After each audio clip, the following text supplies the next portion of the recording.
یہ داستان ہے ایک ایسے بیٹے کی جس نے اپنے باپ کے خواب کو حقیقت کا رنگ دیا۔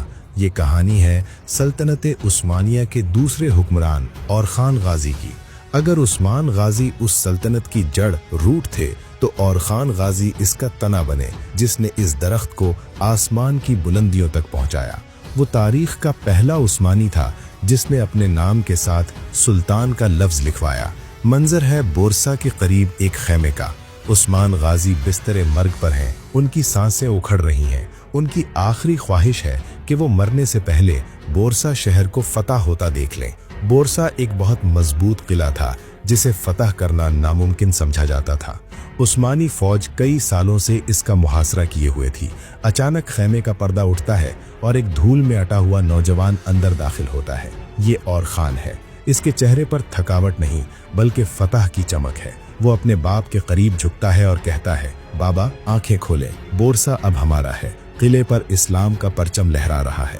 عثمان غازی نے کانپتے ہاتھوں سے بیٹے کا چہرہ چھوا اور مسکرا کر کہا، اب میں سکون سے مر سکتا ہوں۔ اسی لمحے عثمان غازی کی روح پرواز کر گئی اور خان غازی کے کاندھوں پر سلطنت کا بوجھ آ گیا۔ عام طور پر بادشاہ بنتے ہی بھائی ایک دوسرے کے گلے کاٹ دیتے تھے، لیکن اور خان کی کہانی مختلف تھی۔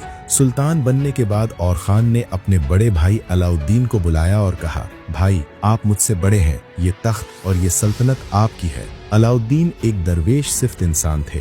انہوں نے اور خان کے کاندھے پر ہاتھ رکھا اور تاریخی جملہ کہا، اور خان، والد نے دعا تمہیں دی تھی اور تلوار بھی تمہیں سونپی تھی، یہ بوجھ تم اٹھاؤ، مجھے تخت نہیں چاہیے، میں تمہارا وزیر بن کر تمہاری مدد کروں گا۔ یہ تاریخ کا ایک نایاب لمحہ تھا۔ ایک بھائی تخت دے رہا تھا اور دوسرا ٹھکرا رہا تھا۔ علاؤالدین پاشا نے وزیر بن کر اور خان کی مدد کی اور پہلی بار عثمانی فوج کو باقاعدہ وردی، یونیفارم اور نظم و ضبط دیا۔ یہیں سے دنیا کی سب سے خوفناک فوج یعنی چری کی بنیاد پڑی۔ اور خان غازی صرف جنگجو نہیں، ایک عاشق بھی تھے۔ ایک بازنطینی قلعے دار کی بیٹی تھی ہلوفیرا، وہ چاند جیسی خوبصورت تھی، اور خان نے اسے دیکھا تو دل ہار بیٹھے۔ لیکن یہ صرف خوبصورتی کی کہانی نہیں تھی۔ ہلوفیرا نے اسلام قبول کیا اور نیلوفر خاتون بن گئیں۔ نیلوفر خاتون سلطنت عثمانیہ کی سب سے با اثر خواتین میں سے ایک بنی۔ انہوں نے اور خان کے ساتھ مل کر پل، برجز اور مسافر خانے بنوائے۔ وہ اور خان کی طاقت بنی اور ثابت کیا کہ محبت جنگوں سے زیادہ طاقتور ہوتی ہے۔ اب اور خان کی نظریں ایشیا سے نکل کر یورپ کی طرف تھیں۔ بیچ میں سمندر ہائے تھا اور دوسری طرف یورپ کے مضبوط قلعے۔ اور خان کا بڑا بیٹا سلیمان پاشا ایک رات اپنے 40 ساتھیوں کے ساتھ لکڑی کے تختوں، رافٹس پر بیٹھ کر خاموشی سے سمندر پار کر گیا۔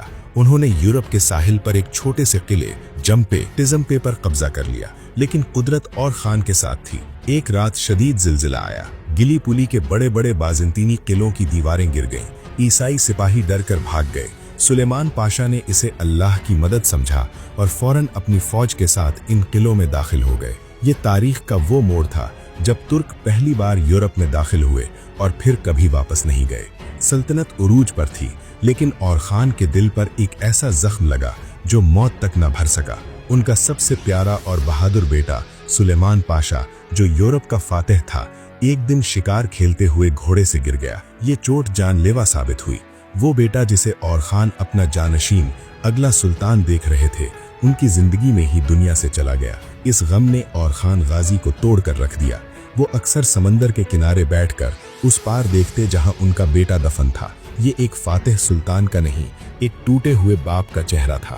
1362 میں تقریباً 80 سال کی عمر میں اور خان غازی کا وقت آخر آ گیا۔ انہوں نے اپنی زندگی میں ایک چھوٹی سی ریاست کو ایک بڑی سلطنت بنا دیا تھا۔ انہوں نے پہلی بار سکے جاری کیے، پہلے سکول، مدرسے بنائے اور غریبوں کے لیے مفت کھانے کے مراکز عمارت کھولے۔ کہا جاتا ہے کہ اور خان غازی راتوں کو بھیس بدل کر شہر میں گھومتے تھے تاکہ دیکھ سکیں کہ کوئی بھوکا تو نہیں سو رہا۔ وہ خود اپنے ہاتھوں سے غریبوں میں کھانا تقسیم کرتے تھے۔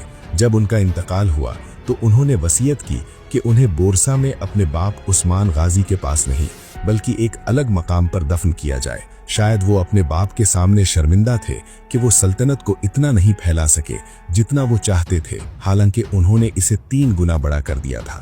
اور خان غازی نے سلطنت کی اصل عمارت کھڑی کی۔ عثمان نے خواب دیکھا اور خان نے تعبیر دی، عثمان نے تلوار چلائی اور خان نے قانون بنایا۔